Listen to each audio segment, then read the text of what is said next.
அகிலம் நியூஸ் நேயர்களுக்கு வணக்கம். இன்று இரவு நேர பிரதான செய்திகள். முதலில் தலைப்புச் செய்திகள். கொழும்பு மாநகர சபை உள்ளிட்ட பல சபைகளுக்கான தேர்தலுக்கு இடைக்கால தடை. ஜிஎஸ்பி பிளாஷும் இல்லாமல் போகும், அரசுக்கு ஹர்சடி சில்வா எம்பி எச்சரிக்கை.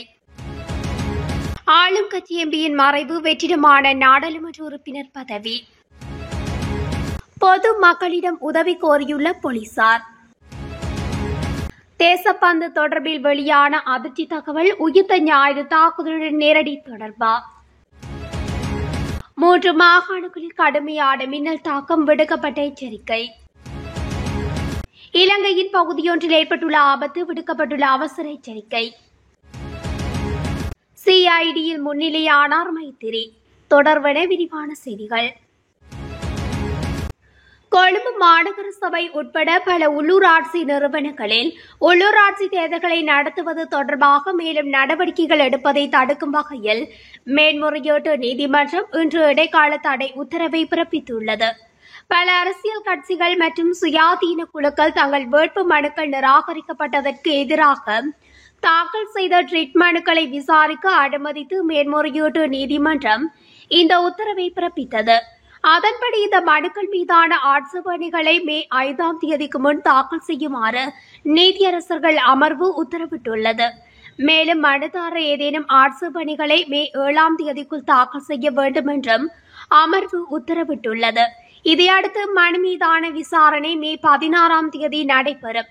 குறித்த திகதி வரை தொடர்புடைய இடைக்கால உத்தரவு நடைமுறையில் இருக்கும் என்றும் உத்தரவில் குறிப்பிடப்பட்டுள்ளது.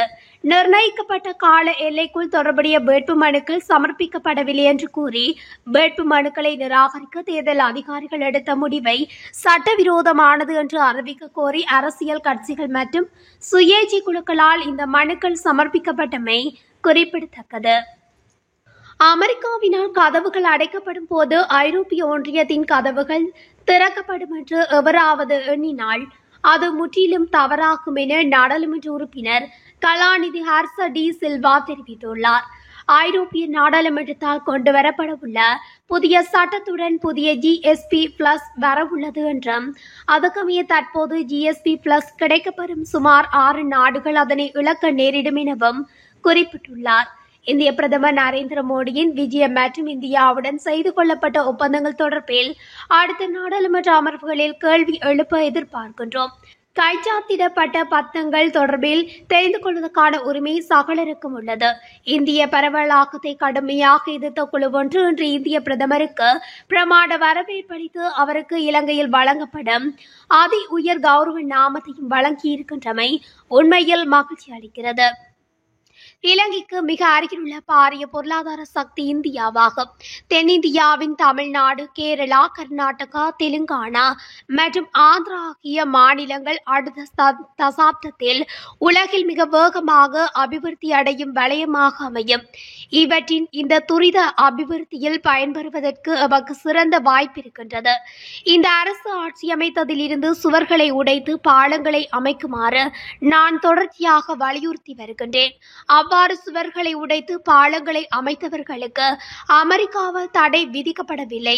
மாறாக பாலங்களை உடைத்து சுவர்களை அமைத்தவர்களுக்கு தடை இருக்கின்றது. இதன் மூலம் நாம் பாடத்தை கற்றுக்கொள்ள வேண்டும் என்று குறிப்பிட்டுள்ளார். தேசிய மக்கள் சக்தியின் நாடாளுமன்ற உறுப்பினர் கோஷல நுவான் ஜேபீரவின் திடீர் மரணத்தால் ஒரு நாடாளுமன்ற உறுப்பினர் பதவி வெற்றிடமாகியுள்ளது. இதுகுறித்து நாடாளுமன்றத்தால் தேர்தல் ஆணைக்குழுவிற்கு அறிவிக்கப்பட்டுள்ளதாக குறிப்பிடப்பட்டுள்ளது. அதன்படி அரசியலமைப்பின் 66 பிரிவின் விதிகளின்படி 2025 ஏப்ரல் மாதம் 6ஆம் தேதி முதல் 10வது நாடாளுமன்றத்தில் ஒரு இடத்திற்கு வெற்றிடம் ஏற்பட்டுள்ளதாக நாடாளுமன்றத்தின் பதில் பொதுச் செயலாளர் சமிந்த குலரத்ன தேர்தல் ஆணைக்குழுவின் தலைவருக்கு அறிவித்துள்ளார்.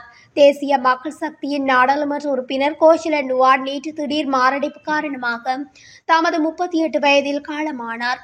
இந்த நிலையில் அவருடைய மறைவிற்கு பல்வேறு தரப்பினரும் இரங்கல் தெரிவித்து வருகின்றமை குறிப்பிடத்தக்கது. கொழும்பு கோட்டை போலீஸ் பிரிவுக்குட்பட்ட யோக் வீதியில் இடம்பெற்ற விபத்தில் உயிரிழந்தவரை அடையாளம் காண்பதற்கு போலீசார் உதவி கோரியுள்ளனர். பேருந்தில் மோதி உயிரிழந்த குறித்த நபரை அடையாளம் காண்பதற்கு கோட்டை போலீசார் இவ்வாறு பொது மக்களிடம் உதவி கோரியுள்ளனர். இந்த விபத்து கடந்த பிப்ரவரி மாதம் 7ஆம் தேதி இடம்பெற்றுள்ளதாக போலீசார் தெரிவித்தனர். உயிரிழந்தவர் தொடர்பில் இதுவரை எந்தவித தகவல்களும் கிடைக்கவில்லை என போலீசார் தெரிவித்தனர். 45 முதல் 50 வயது மதிக்கத்தக்க 5 அடி உயரமுடைய நபரொருவரே இவ்வாறு உயிரிழந்துள்ளார். உயிரிழந்தவரின் சடலம் கொழும்பு தேசிய வைத்தியசாலையில் பிரேத அறையில் வைக்கப்பட்டுள்ளதாகவும் போலீசார் மேலும் தெரிவித்தனர்.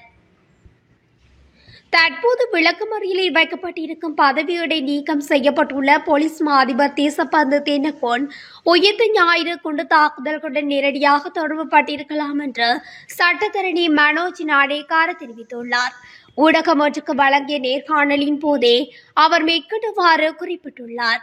தற்போது சிறையில் அடைக்கப்பட்டிருக்கும் தேசப்பந்து தென்னகோன் பல சாட்சிகளை மூடி மறைத்துள்ளார். அவருக்கு உடந்தையாக முன்னாள் பொது மக்கள் பாதுகாப்பு அமைச்சர் இருந்துள்ளார். தேசப்பந்து பல சாதனைகளை கொண்டவர். பதவியில் இருக்கும்போது சிறையில் அடைக்கப்பட்டார். பிடியாணை பிறப்பிக்கப்பட்டது. அதேபோல போலீஸ் மா அதிபராக இருக்கும் போதே அவர் பணி நீக்கம் செய்யப்பட்டார். இவை தவிர முக்கியமான விடயம், இவர் நேரடியாக உயிர்த்த ஞாயிறு குண்டு தாக்குதலுடன் சம்பந்தப்பட்டவராக இருக்கலாம். அதற்கு பல சாட்சியங்கள் உள்ளன. பாடத்துறை கலடிகம அதிவேக பாதையின் நுழைவாயிலில் உயிர்த்த ஞாயிறு தாக்குதல் தொடர்புடைய வெடிப்பொருட்கள் எடுத்து செல்லப்பட்ட போது அதனை கொண்டு சென்ற வாகனத்தினை வெளியேற்றுமாறு தேசப்பந்து தொலைபேசியின் மூலம் அறிவித்துள்ளார். அதனை அப்போது கடமையிருந்த அதிகாரி குறிப்பு புத்தகத்தில் பதிவு செய்துள்ளார். எனவே தேசப்பந்துவுக்கு உயிர்த்த ஞாயிறு குண்டு தாக்குதலுடன் நேரடியான தொடர்பில் இருக்கலாம் என குறிப்பிட்டுள்ளார். சப்ரகமுவ மத்திய மற்றும் ஊவா மாகாணங்களிலும் அம்பாந்தோட்டை மாவட்டத்திலும் பல இடங்களில் இடியுடன் கூடிய மழை பெய்யக்கூடும் என்று வானிலை ஆய்வு மையம் எச்சரிக்கை விடுத்துள்ளது. இன்று நண்பகல் 2 மணிக்கு வெளியிடப்பட்ட இந்த ஆலோசனை இன்று இரவு 11 மணி வரை செல்லுபடியாகும். இடியுடன் கூடிய மழை பெய்யும் போது அந்த பகுதிகளில் தற்காலிகமாக பலத்த காற்று வீசக்கூடும். இடியுடன் கூடிய மழை பெய்யும் போது நெல் வயல்கள், தேயிலை தோட்டங்கள் மற்றும் திறந்த நீர்நிலைகள் போன்ற திறந்தவெளி பகுதிகளை தவிர்த்து பொதுமக்களை வீட்டுக்குள்ளேயே தங்கியிருக்குமாறு வானிலை ஆய்வு மையம் கேட்டுக் கொண்டுள்ளது. மேலும் இடியுடன் கூடிய மழை பெய்யும் போது கம்பி, தொலைபேசிகள் மற்றும் இணைக்கப்பட்ட மின்சார சாதனங்களை பயன்படுத்த வேண்டாம் என்றும் பொதுமக்களுக்கு அறிவுறுத்தப்பட்டுள்ளது.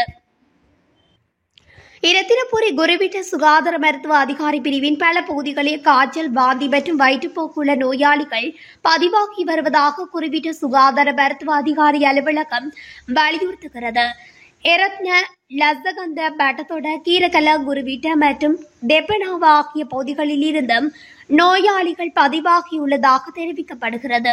இந்த பகுதிகளில் மாசுபட்ட குடிநீரில் ஏற்படும் வைரஸ் தொற்றினால் இந்த நோய் ஏற்படுவதாக பொது சுகாதார ஆய்வாளர்கள் நம்புகின்றனர். மேலும் பாதிக்கப்பட்ட நோயாளிகள் பருகும் நீர் மாதிரிகள் பரிசோதனைக்கு அனுப்பப்பட்டுள்ளதாக பொது சுகாதார ஆய்வாளர்கள் தெரிவித்தனர்.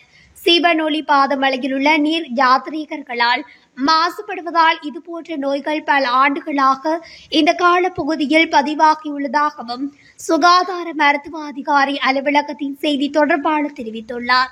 பொது நீர்த்திட்டங்களில் சேர்க்கப்படும் விலங்கு கழிவுகள் மற்றும் குழாய்கள் மூலம் சேகரிக்கப்படும் தனியார் நீரிடங்களிலும் நீர் மாசுபடக்கூடும் என்று பொது சுகாதார ஆய்வாளர்கள் தெரிவித்துள்ளனர். இந்த நோய் பதிவாகியுள்ள பகுதிகளில் ஏராளமான பாடசாலைகள் உள்ளன. அந்த பாடசாலையில் பல பொது நீர்த்திட்டங்கள் மற்றும் சிறு நகர நீர்த்திட்டங்களிலும் குடிநீர் பெறுகின்றன. எனவே பெற்றோர்கள் தங்கள் பிள்ளைகளை பாடசாலை நீர்களில் குடிக்க சூடான தண்ணீர் போத்தல்களில் அனுப்புமாறு கேட்டுக் கொள்ளப்படுகிறார்கள். முன்னாள் ஜனாதிபதி மைத்திரிபால சிறிசேன குற்றப்புலனாய்வு திணைக்களத்தில் முன்னிலையாகியுள்ளார். அரசியல்வாதிகள் உட்பட பல நபர்களுக்கு ஜனாதிபதி நிதியத்தில் இருந்து நிதி வழங்கியவை தொடர்பாக வாக்குமூலம் பெறுவதற்காக அவர் குற்றப்புலனாய்வு திணைக்களத்திற்கு அழைக்கப்பட்டுள்ளார். இத்துடன் அகிலம் நியூஸின் இரவு நேர பிரதான செய்திகள் நிறைவடைகின்றன. தொடர்ச்சியாக செய்திகளை அறிந்து கொள்ள அகிலம் நியூஸ் ஊடகத்துடன் இணைந்திருங்கள். நன்றி, வணக்கம்.